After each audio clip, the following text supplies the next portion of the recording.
can we do? Because we may all not be the biggest influencers here in the cryptocurrency space. Let's just put it out there. I'm not George from Cryptos R Us. I'm not Crypto Crow. I'm not, you know what I'm saying? I'm not one of these bigger guys.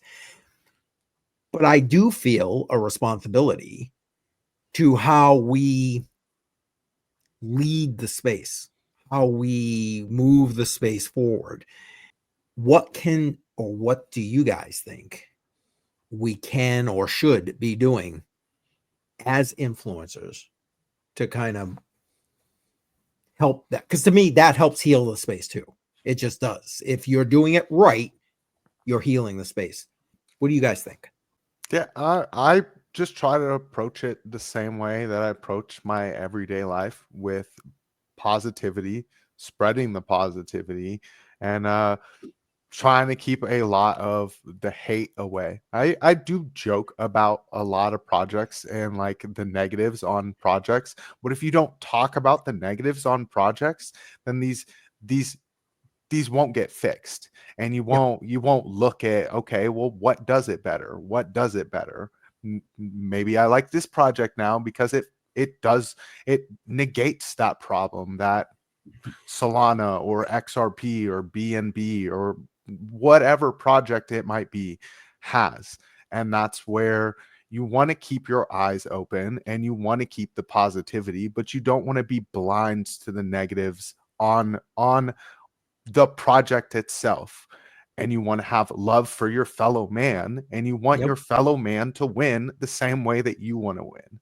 Because all you're doing is hurting yourself at the end of the day by having negativity. And that's something, again, with the internet has kind of removed you from that barrier where you're like, I'm looking my fellow man in the face and I want him to succeed. Yep. So, rising tide lifts all boats, as they say. Yeah, most definitely. I was going to say, being a good example and, doing what we're already doing, where the people that do connect with us, that we do connect with, being a good example. And in my case, through my own acts, it's when people are being silly, sometimes in some way, I call it out, like whether it's, if I can kind of tell, like someone in a tweet is sort of, maybe they're just sort of going with the crowd and they're acting a little ignorant, really, you can just point something and they'll be like, oh, yeah, well, I was just kind of kidding around. Or if someone's being genuinely stupid, oh yeah, calling them out on that, like, seriously.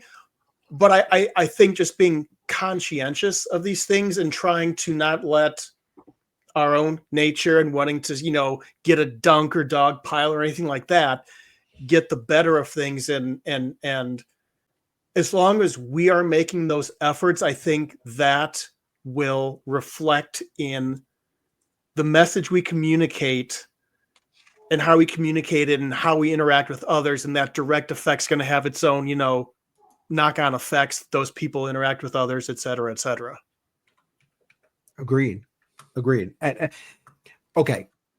I want to hit on a couple of comments real quick. One comment in particular, and I want to kind of give a quick shout out, and then we're going to look at 100 Air's comment with regard to what we're all talking about here. I think we all kind of pointing our thought process with regard to that question in the same direction, and to the Billy Coattails community. So shout out to them, because that is exactly the philosophy, the giver's gain philosophy, that I think we need more in this space. It's not like they don't help you because they were expecting anything. It's that simple. They think it's the right thing to do, and that's why they help you, assuming you're, a decent person in the space, right? I mean, let's be honest. But that is that is what, in my opinion, we all need to focus. That's how we all need to laser focus it, in my opinion. Right now, to what 100 Air said, real quick, influencers need to focus on education and guidance versus maximizing profits. Mm-hmm. I personally like the guy from Coin Bureau as an educator. Yeah, he is good, and all his videos are like super. I can watch even the longest videos because it's just the way he is. But yes, 100 Air, I agree that we've kind of lost that teaching piece to some degree a little bit. What do you guys think about this? I think so. One of the points I didn't think of, but and the previous question was, if I saw anything in 2024, is that when there's problems and people want solutions, they're willing to embrace pragmatism.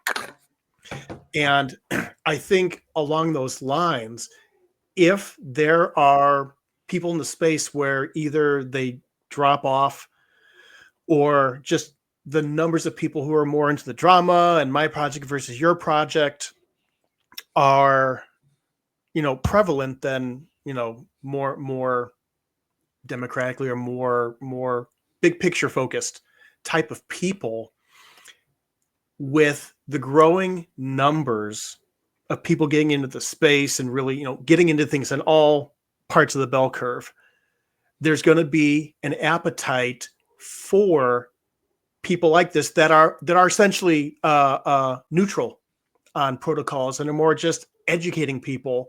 And in a way, it works out because either you're going to have a situation where there's, you're going to have the same size audience and it's either going to be spread out among multiple parties or it's going to be more concentrated. In the case of the concentration, it just makes that channel that much stand out that much more and draw that much more attention. And you just hope, like in this case with the team from Coin Bureau, that they, don't go askew. But I mean, if there's a lack of channels, if anything, that concentration just becomes that much larger and grows the audience, which draws more attention, etc. My thought. Fair enough. No, good thought. BC. I like that he said Coin Bureau and that, because like that I watched him all the time. All I the was time.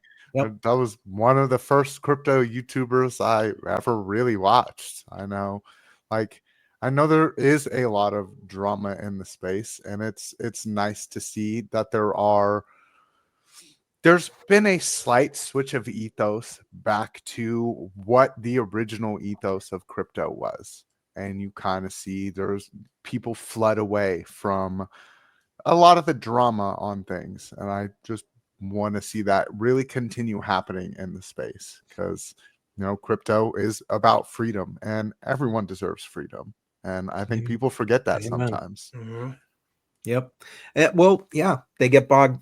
I say we get bogged down in our own thing. You know what I'm saying?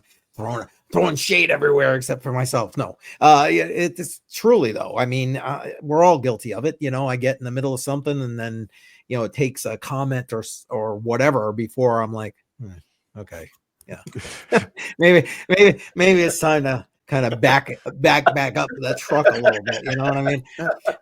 And I realize it. So I appreciate that. And maybe 100 Air's got the right idea here with regard to education and guiding people being part of the way. From my question earlier, how do we heal? Do we heal? And by helping each other, that's the way to do it. I mean, feel free to tell me I'm way off base here, guys.